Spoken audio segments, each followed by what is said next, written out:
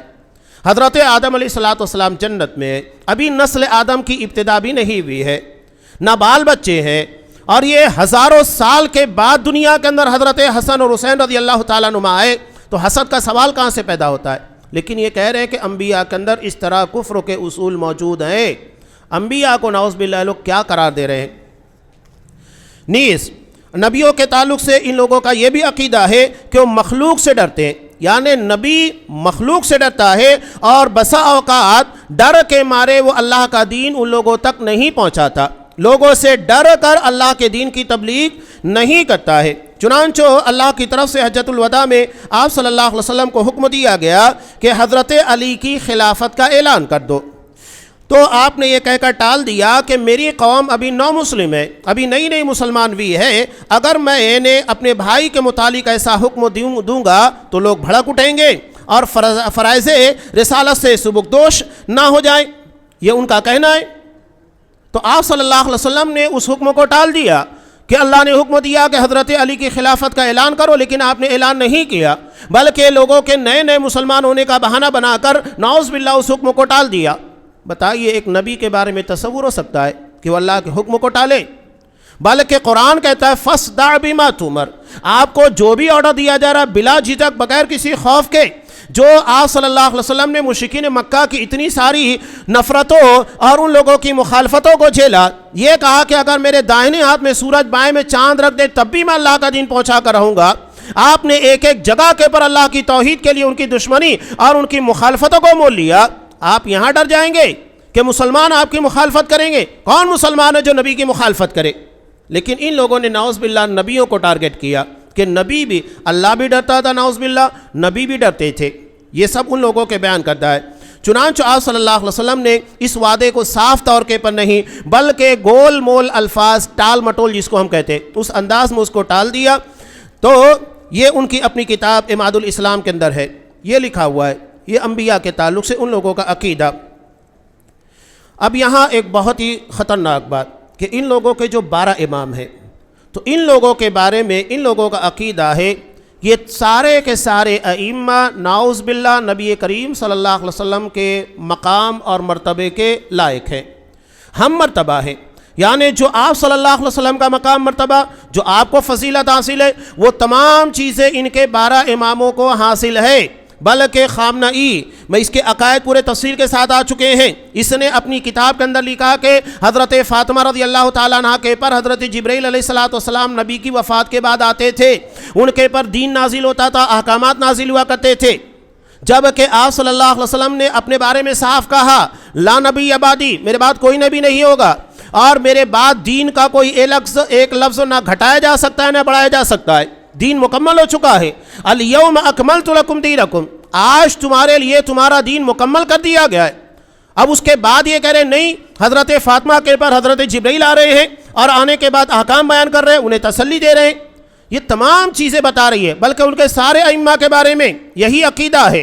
جو حضرت حسن، حضرت علی سے سلسلہ شروع ہوتا ہے، حضرت حسن ہے، حسین ہے، جعفر صادق ہے، یہ تمام کے تمام سلسلے جو ہیں یہ وہی عقیدہ ہے جو رافضیوں کے ہاں تھا، اور انہوں نے اپنے بارے میں باقاعدہ اس بات کو تسلیم بھی کیا، جیسا کہ عبداللہ بن سبا کے بارے میں اصول کافی کے اندر یہ بات موجود بھی ہے کہ ہمارے اپنے مذہب کی بنیاد ڈالنے والا عبداللہ بن سبا تھا، جو ایک یہودی تھا حقیقت میں، اس نے مسلمانوں کے درمیان اسلامی روپ دھارن کیا، بظاہر اپنے آپ کو مسلمان بتایا، اور اس کے بعد مسلمانوں کے درمیان رافضیت کی، حضرت علی کی محبت کی بنیاد پر یہ ساری چیزیں رکھی، مذہب کی بنیاد رکھی، اور کہا کہ حقیقت میں حضرت علی رضی اللہ تعالیٰ عنہ خلافت کے مستحق تھے۔ نعوذ باللہ حضرت ابوبکر صدیق، عمر فاروق، عثمان غنی نے خلافت کے پر غاصبانہ قبضہ کیا، حضرت علی کو نہیں بننے دیا، بلکہ نعوذ باللہ وہ حکومت کے لالچی تھے، حالانکہ حقیقت میں یہ لالچی ہیں۔ حضرت ابوبکر صدیق نے کہیں پر یہ نہیں کہا، انہیں لوگوں نے خلافت عطا کی، لوگوں نے ان کے پر زور زبردست ان کے پر پریشر ڈال کے انہیں امیر بنایا، خلیفہ بنایا، انہوں نے اپنے آپ کو کہیں پیش نہیں کیا کہ مجھے خلیفہ بنایا جائے، اور نبی نے اپنی زندگی کے اندر خلافت کے لیے انہیں نامزد کیا اشارتاً، اپنا مسلح دیا اور لوگوں کو کہا کہ اگر میری عدم موجودگی میں تم لوگ یہاں آتے ہو اور میں نہیں ملتا ہوں تو حضرت ابوبکر صدیق سے وہ چیز لے لینا جو میں تمہیں دینا چاہتا ہوں۔ آپ صلی اللہ علیہ وسلم نے اشارتاً ابوبکر صدیق کو خلافت عطا کی، اور یہ فضیلت ہر جگہ ثابت ہے، لیکن یہ نعوذ باللہ اسلام کے جو اولین ستون تھے ان لوگوں ان چیزوں پر ٹارگٹ کیا۔ یہ جو چند چیزیں میں نے صرف آپ کے سامنے پیش کیے، اس کے بیان کرنے کا میرا مقصد یہ ہے کہ رافضیت سمجھیے کیا ہے۔ رافضیت آج ہمارے درمیان ہے۔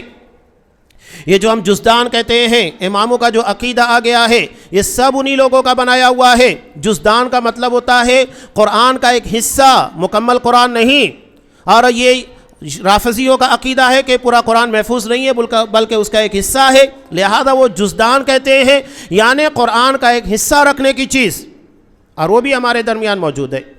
یہ ان لوگوں کی رافضیت کے عقیدے ہمارے درمیان، اور ان لوگوں نے ادب کا راستہ اختیار کیا، ادب کے نام کے پر، تہذیب کے نام کے پر ان چیزوں کو پیش کیا۔ یہ امام باڑے بھی انہی تمام چیزوں کی یادگار ہے۔ تو یہ جو چیزیں میں نے آپ کے سامنے رکھی، بنیاد سے لے کر دیکھیے، اللہ کے بارے میں، نبیوں کے بارے میں، صحابہ کے بارے میں، کہیں پر بھی آپ کو نہیں ملے گا۔ ہر جگہ ان لوگوں نے گستاخانہ باتیں کی ہیں، ہر وہ چیز جو اسلام کی تھی اس کے خلاف ان لوگوں نے کام کیا۔ آخری بات، حضرت عمر فاروق رضی اللہ تعالیٰ عنہ، جب ان کے زمانے میں فارس فتح ہوا، ایران کو فتح کیا گیا، اس وقت انہوں نے ایک جملہ کہا تھا کہ کاش ہمارے اور تمہارے درمیان آگ کا دریا ہوتا، تم ہم تک نہ پہنچ پاتے، ہم تم تک نہ پہنچ پاتے۔ یہ حضرت عمر فاروق رضی اللہ تعالیٰ عنہ کی دور اندیشی ہے۔ یہ آج جو ابنائے ہرمز کی جو آپ بات کر رہے ہیں نا، یہ ہرمز وہی تھا جو کہ وہاں فارس کا وزیر تھا، مجوسی تھا، آگ کا پجاری تھا۔ حضرت عمر فاروق کے دور خلافت میں اسے مارا گیا، اور مارنے کے بعد اسلامی حکومت وہاں پر قائم ہوئی، اور اسے ختم کرنے والے حضرت خالد بن ولید تھے، تو اس کا حقیقت میں نام خالد بن ولید ہونا چاہیے، لیکن ان لوگوں نے اس چیز کو ابنائے ہرمز کیوں رکھا؟ اپنی پرانی تاریخ کو زندہ رکھنے کے لیے، اسلام کو نہیں، بلکہ اپنی پرانی تاریخ جس سے مجوسیت، آگ کے پجاری ہونے کا عقیدہ سامنے آتا ہے، اس چیز کو زندہ رکھا۔ اس کے وزیر نے باقاعدہ کہا کہ ہم اپنی 6000 سال پرانی ساسانی حکومت کی حفاظت کر رہے ہیں، اس کی تہذیب اور اس کے کلچر کی حفاظت کر رہے ہیں۔ انہیں اسلام سے، مسلمانوں سے کوئی لینا دینا نہیں۔ علامہ ابن تیمیہ رحمۃ اللہ علیہ کہتے ہیں کہ اگر رافضی انسانوں میں ہوتے، اگر جانوروں میں ہوتے تو یہ گدھے ہوتے، یعنی ان سے زیادہ بیوقوف اور جاہل کوئی نہیں ہوتا۔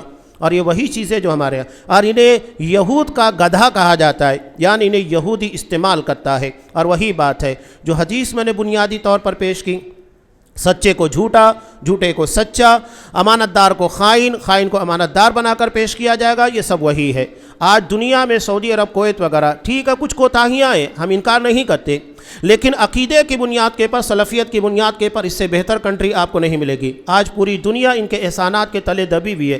لوگ ان تمام چیزوں کو چھوڑ کر، چند چیزوں کو لے کر اتنا بڑا ہوا بناتے ہیں کہ ان سے بڑا اسلام دشمن کوئی نہیں ہے، حالانکہ ان کے احسانات پوری امت مسلمہ کے پر ہے۔ جھوٹی خبروں کو لا کر، فیک نیوز کو لا کر پیش کیا جاتا ہے، اور اس کے پر ہوا بنایا جاتا ہے۔ ہمارے درمیان بہت سارے تحریکی اخوانی ذہنیت رکھنے والے وہ اسی طرزوں کے پر چل رہے ہیں۔ رافضی، جس طرح ہم کہتے ہیں نا کہ شیعہ رافضی یہ یہود کے گدھے ہیں، تو اسی طرح اخوانی اور تحریکی یہ رافضیوں کے گدھے ہیں کہ وہ رافضیت کو، شیعت کو ہمارے درمیان پروموٹ کرتے ہیں، اور کہتے اسلام اور کفر کی جنگ ہے۔ کون کہتے اسلام اور کفر کی جنگ ہے؟ کچھ اسلام اور کفر کی نہیں ہے، دونوں کو کافر ہے، بلکہ چھوٹے بڑے دشمن ہیں، ایک بڑا دشمن ہے، ایک چھوٹا دشمن ہے، اور یہ اسی انداز میں سارے اپنا کام کر رہے ہیں اپنے مفادات کے لیے۔ اور جو سچا ہے، مسلمانوں کے لیے خیرخواہ ہے، اسے لوگوں کے درمیان اتنا بدنام کرنے کی کوشش کرتے ہیں کہ اللہ رحم کرے، جیسا کہ آج سعودی عرب، کویت وغیرہ، قطر وغیرہ کو بدنام کیا جاتا ہے۔ اور اس کے بالمقابل جو اسلام کے بدترین دشمن یعنی رافضی ہیں، اسرائیل تو کھلا ہوا ہے، لیکن یہ ایرانی، یہ رافضی انتہائی بدترین دشمن، ملک شام میں لاکھوں مسلمانوں کے قاتل، عراق کے اندر لاکھوں مسلمانوں کے قاتل، افغانستان کے اندر جہاں جہاں دیکھیں، یمن کے حوثی باغیوں کی بات کہیے، ہر جگہ آپ کو ان کی غداری نظر آئے گی، بلکہ ہندوستان کی تاریخ کے اندر بھی آپ دیکھیں گے تو ان کی خیانت اور غداری آپ کو نظر آئے گی۔ یہ میر جعفر، میر صادق کے نام کیا ہے؟ کبھی آپ نے ان کے مسلک کو جاننے کی کوشش کی؟ یہ وہ شیعہ ہے، رافضی ہیں، دونوں رافضی ہیں۔ بغداد کو جو کہ ابن القمی تھا، اس نے ہلاکوں کو موقع دیا اور اس نے آ کر لاکھوں مسلمانوں کو مارا۔ ہر جگہ آپ کو رافضیوں کی غداری ملے گی مسلمانوں کے خلاف۔ انہوں نے کبھی بھی غیر مسلموں کے ساتھ کوئی جنگ نہیں لڑی، ہمیشہ مسلمانوں کے خلاف ان کے ہتھیار اٹھے ہوئے۔ تو یہ حقیقت سمجھیے، عقیدہ یہ میں نے صرف جھلکیاں پیش کی ہیں، پوری تفصیل آپ کو ملے گی۔ نہ یہ قرآن کو مانتے، نہ صحابہ کو، کسی کو نہیں مانتے ہیں، بلکہ نعوذ باللہ حضرت عائشہ کے بارے میں خمینی لکھتا ہے کہ جب ہمارا مدینہ پر قبضہ ہوگا تو ہم ان کی قبروں کو کھودیں گے اور انہیں نکال کر سنسار کریں گے، نعوذ باللہ۔ قرآن جن کی پاک دامنی کے بارے میں آیتیں نازل کرتا ہے، یہ کہتے ہیں کہ نہیں، ہم انہیں نکال کر سنسار کریں گے، انہیں مجرم مانتا ہے۔ اور حضرت ابوبکر صدیق اور عمر فاروق رضی اللہ تعالیٰ عنہ کے بارے میں کہتا ہے کہ آپ صلی اللہ علیہ وسلم کے بازو میں 2 بت گڑے ہوئے ہیں، ہم انہیں باہر نکالیں گے، نعوذ باللہ۔ ابوبکر صدیق عمر فاروق کو کہتا ہے۔ یہی آپ ایک پرانا واقعہ یاد رکھیے گا، 1979 کے قریب کی بات ہے کہ جب ایران کا ایک وزیر آتا ہے اور آنے کے بعد جب وہ حجرہ رسول میں روضہ رسول کے پاس جا کر وہ حاضری دیتا ہے، نبی کریم صلی اللہ علیہ وسلم پر سلام پیش کرتا ہے اور ابوبکر صدیق عمر فاروق کی طرف دیکھ کر وہ تھوکتا ہے۔ برداشت نہیں ہوا۔ ابھی مسجد حرم کے جو امام صاحب ہیں علی بن عبد الرحمن الحذیفی حفظہ اللہ، انہوں نے اس چیز کے پر انتہائی سخت خطبہ دیا تھا، پروٹوکول کو توڑ کر انہوں نے رافضیت کی حقیقت کو بیان کیا تھا کہ یہ اسلام کے کتنے بدترین دشمن ہیں۔ اور آج ہم ان کی محبت، جنہوں نے قرآن کے ساتھ نفرت نبھائی، صحابہ کے ساتھ، ابوبکر صدیق عمر فاروق کے ساتھ نفرت نبھائی، ہم انہیں اپنا دوست مانتے؟ نہیں، یہ یہود سے زیادہ بدترین مسلمانوں کے دشمن ہیں۔ اس حقیقت کو سمجھیے گا۔ انہوں نے ہمارے عقیدے کو تباہ کیا، ہمارے دین کو تباہ کیا، قرآن مجید کو مشکوک بنایا، کوئی چیز سلامت رکھی ہی نہیں ہے۔ تو آپ ان سے چوکنا رہیے گا۔ اور انہوں نے صرف ہمارے عقیدہ ایمان نہیں، جان مال کو بھی جہاں موقع ملا وہاں نقصان پہنچایا، کبھی بھی یہ اس سے باز نہیں آئے، پوری تاریخ اسی سے بھری ہوئی ہے۔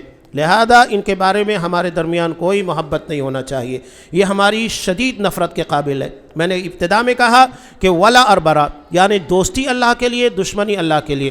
جو اللہ کا دشمن، اس کے دین کا، اس کے نبی کا، اس کے صحابہ کا دشمن، وہ ہمارا دشمن، اور جو ان تمام چیزوں کا دوست ہوگا وہ ہمارا دوست ہوگا۔ یہی عقیدے کی بنیاد ہے اور اسی کے پر ہمیں جینا اور مرنا ہے۔ اللہ تبارک و تعالیٰ ہمیں ہر قسم کے شرور فتن سے محفوظ رکھے، خاص طور کے پر مسلمان حکومتوں کو جو آج رافضیوں اور کھلے دشمن اسرائیل اور یہودیوں کے نشانے کے پر ہے، اللہ تبارک و تعالیٰ ان تمام مسلمان حکومتوں کی حفاظت فرمائے، دشمنوں کے شر سے انہیں محفوظ رکھے، اور ان لوگوں کی جو شرارتیں مسلمانوں کے درمیان ہمارے عقیدے، ہمارے دین، قرآن کو بگاڑنے کے تعلق سے، اللہ تبارک و تعالیٰ سارے مسلمانوں کو ان کی بدعقیدگیوں سے، ان کے کفروں سے سلامت رکھے، رافضیت اور شیعت کے اثرات سے محفوظ رکھے، اور ہمیں ان کی حقیقت کو جاننے کے بعد ان سے دور رہنے، ان کی تمام خرافات سے محفوظ رہنے کی توفیق دے، آمین۔